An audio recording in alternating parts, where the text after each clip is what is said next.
Researchers at Princeton found that people form a judgment about your trustworthiness in 1/10 of a second, not 1 minute, not 30 seconds, 1/10 of a second, faster than you can consciously think a single word. And here's the part that should genuinely unsettle you. When they gave people more time to look, the snap judgment barely changed. Longer exposure mostly just made people more confident in the call they'd already made. So every room you walk into, you are being read and filed before you open your mouth. And here's where it gets interesting. Everyone tells you not to judge a book by its cover. It's good advice for being a decent person. It's terrible advice for understanding one. Because your brain ignored that rule a long time ago, it judged the last stranger you met in under a second whether you gave it permission or not. Pretending you don't do this doesn't make you fairer, it just makes you worse at it. You run on snap judgments you refuse to look at, so you never learn which one's a signal and which one's a noise. I spent years on the wrong side of this, reading people badly, trusting the ones I shouldn't have, freezing up around the ones I should have.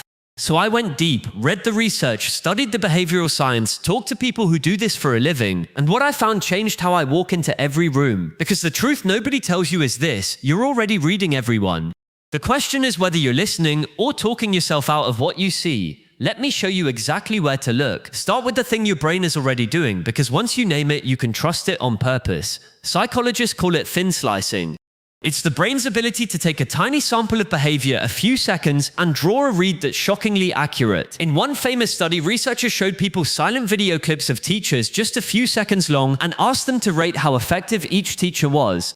Those snap ratings from people who never heard a word closely matched the evaluations of students who sat in that classroom for an entire semester. A few seconds carried almost the same information as months. Here's how to actually use that.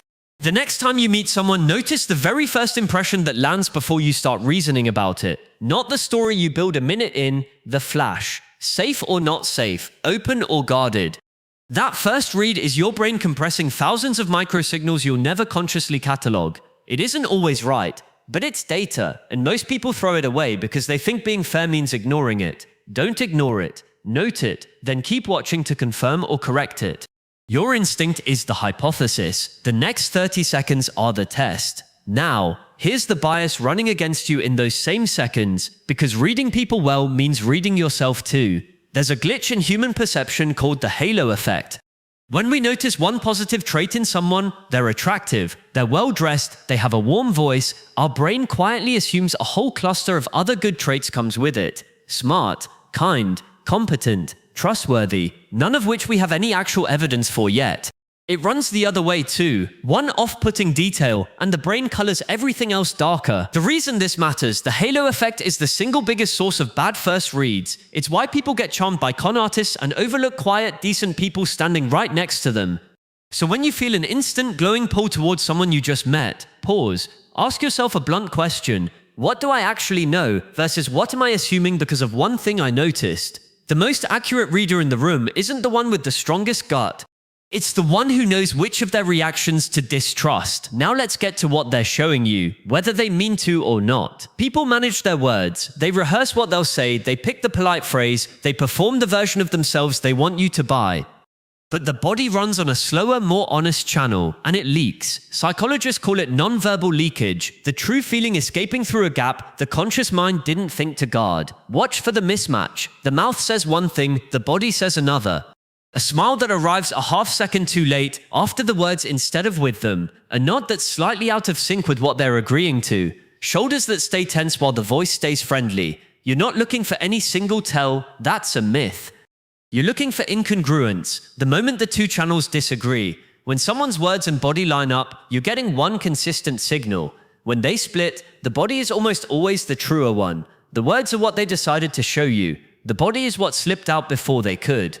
Trust the channel they're not managing. Here's one most people feel constantly and never name. Emotions are contagious. There's a documented effect called emotional contagion. Humans automatically, unconsciously sync to the emotional state of the people near them.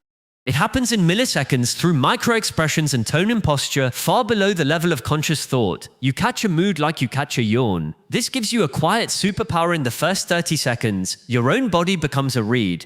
Pay attention to how you feel within moments of someone arriving. Do you feel lighter, steadier, more at ease? Or does your chest tighten, your energy drop, something in you go subtly on guard, for no reason you can point to? That shift isn't random, and it usually isn't about you. It's their state transmitted into your nervous system before either of you said anything real. You're not imagining it, you're receiving it. The room tells you how to feel. Start noticing when it does. This one separates people who think they read others well from people who actually do. Most people look for signals in a vacuum. Crossed arms mean closed off, fidgeting means lying. That's nonsense, because every signal only means something relative to that specific person's normal. Crossed arms mean nothing if that's how they always stand. The skill isn't memorizing a dictionary of gestures, it's reading the change. In your first moments with someone, you're quietly doing two things at once: establishing their baseline, how they talk, hold themselves, where their energy sits at rest, and then watching for the break. The moment their voice tightens, the moment the easy posture goes rigid, the moment the smile drops a half beat early, the signal is never the gesture. The signal is the shift away from their baseline, because that shift is tied to whatever you just said or did. That's the data point. Read people in motion, not in snapshots. And this last one is the one that changes everything, because it's the one almost nobody is willing to do. Slow down enough to actually be present. Here's the trap. The reason most people read others badly in the first 30 seconds isn't that they can't see the signals, it's that they're not there for them. They're in their own head, rehearsing what to say next, worrying how they're coming across, narrating their own anxiety on a loop. They miss the eyebrow flash, the late smile, the energy shift, because their attention is pointed inward at themselves the entire time. You cannot read a room you are not actually in. So before you walk into the next one, do one quiet thing. Drop the inner monologue.